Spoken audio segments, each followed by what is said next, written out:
Let's talk about him some more. He was on Apple campus yesterday, essentially to negotiate with Tim Cook. There have been rumors and hubbub that Apple might remove Twitter from the Apple Store. There's no statement from Apple, but those were the rumors, right? That were Because started by Elon. he started them. Yeah, because of his tweet. And yeah, and even though Apple didn't say anything, you have to assume that Elon probably has, inside information as to what's really going on. So if he's saying something is happening, there's a good chance that that thing is a real thing, even though Apple didn't officially say anything. Why would they? Elon was on Apple campus and he met with Tim Cook. At the end of it, he just said, "Oh, it's a misunderstanding. Apple was never going to delist us." Did he say anything else? I forget. He just said it was a misunderstanding, right? Yeah. I don't remember exactly what he said, but there wasn't anything too earth-shattering or. Right. He just said they're not going to be delisted, and it was a misunderstanding. Apple never intended to delist them, right? To which I could say that's total bullshit. There's no way that Elon went all the way to their campus to talk one-on-one with Tim Cook because something is just totally unfounded rumor. He could have just texted him and said, "Is this true?" And then Tim would say, "This is totally baseless. We're not going to delist you." And that would have been that. There's no need to go there and talk face to face. What happened is he went there. He had a negotiation with him or a discussion with him. I don't know. I would love to be a fly on the wall. I don't know if it was tense or not. Sometimes you think that these discussions would be tense, like some Game of Thrones situation, but based on the way, we see behind the scenes how these tech billionaires talk to each other over text, right? It seems a whole lot more casual than that. So there was a lot at stake, but based on the way they talk to each other, it may not seem that way. He posted that video of the pond at Apple Park, right? And there's a shadow next to him, which presumably is Tim Cook. Yeah. And there were stories back in the day about how Steve Jobs used to to take walks and talk to people during walks. So presumably, I mean, the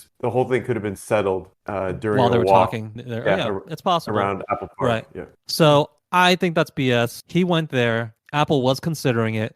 Elon had to either put out a fire or make threats or bluff or say things that are not even a bluff, just a true threat. But it had to be worked out and it had to be done face to face. It's not the type of thing you could do over text, which you can dispel baseless rumors over text. But since Elon was the first person to talk about it, it wasn't a baseless rumor. We know that too. There was a real chance that Apple was considering this. And either Apple drew some sort of concession out of Elon in order for Twitter to remain on the Apple Store, which is what I think happened. But it's also possible that Elon made some sort of threat and the negotiation came out on his side. Like maybe he threatened to make his own phone and, to screw over Apple's relationship with Verizon or something like that. We don't know how these high stakes negotiations go, and we weren't there. All we know is that all I can say, I would bet my life on this, is that, this is a misunderstanding is not what happened. You do not go there face to face to discuss just a little misunderstanding. And afterwards, it seems to be resolved, or it seems to be in a better place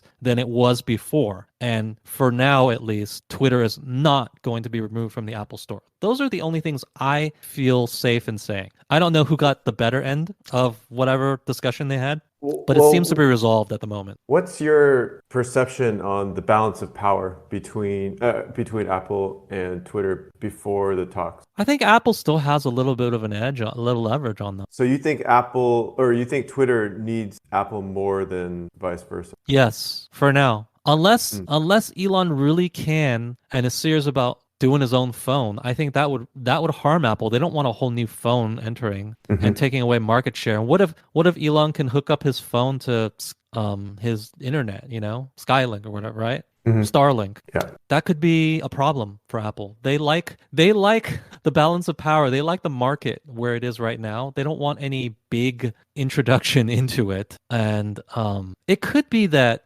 they, and I say that it's probably a very contentious, high-stakes negotiation, but you know what? It could even have been something like, okay, it is important enough. Apple is seriously considering it, or Elon got wind of that. They are seriously considering it, and he had to go talk to him face-to-face. But once he got there and he started talking to Tim Cook, maybe Tim Cook said something like, nah, we're not really seriously considering it. And then Elon said something like, well, I had it on good authority from people in your company that you are seriously considering it. And Tim would say something like, well, we have to appear as if we are, because, you are making a lot of waves, right? We all know that we can't just be on the Elon train. That's not good for Apple's public image.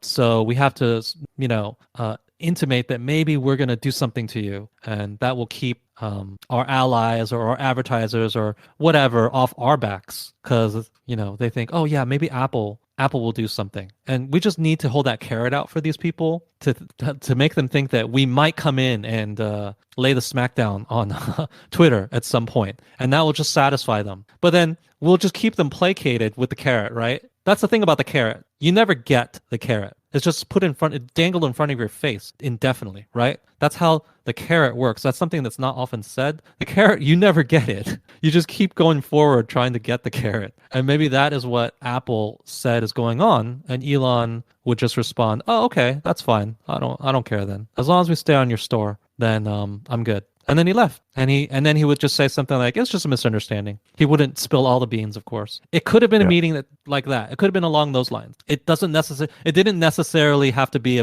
like two big important guys staring at each other over a poker table making threats at each other. It was not necessarily that, or it could have been that. I don't know. I wasn't there. I mean, I think it'll be interesting to just, observe Elon's tweets going forward to see if he continues to be a critic of the Apple App Store, right? Like in the past, he has point blank just said that App Store fees are too high, and basically the App Store is like a tax on the internet, a 30% tax. And I can't imagine Tim being very happy with these sort of tweets. I think as part of any agreement, it seems likely that Elon would have agreed to not shine the spotlight on this anymore. Yeah, perhaps he agreed to be quiet about Twitter going forward, or to take a more conciliatory stance. But definitely, where there's smoke, there's fire, and there's definitely some fire here. But the good news for Twitter is that it seems like it's staying on the Apple Store for the time being. I mean, yeah, it's kind of interesting to think about what would have happened if Apple did actually remove Twitter from the App Store. That's certainly, yeah, I think he'd come out with a phone of his own. yeah, this is certainly the less interesting of the two paths. Yeah. But it's better because, I mean, how many companies is Elon running? Does he want to also run a phone company? I don't think so. I wonder, yeah, would that have been, Although I that wonder, phone would be successful. We'd go out and buy it immediately. yeah, I wonder if that would have been under Tesla or under SpaceX or under a new company. Who knows? Probably a new company, right? It would make sense. You don't It, want it, you don't want one company doing really disparate things, right? it certainly feels like Elon already has, most of the pieces of the phone. I mean, he's got the computer on the Tesla and he's got Starlink. Yeah. It doesn't seem like a phone is that far off.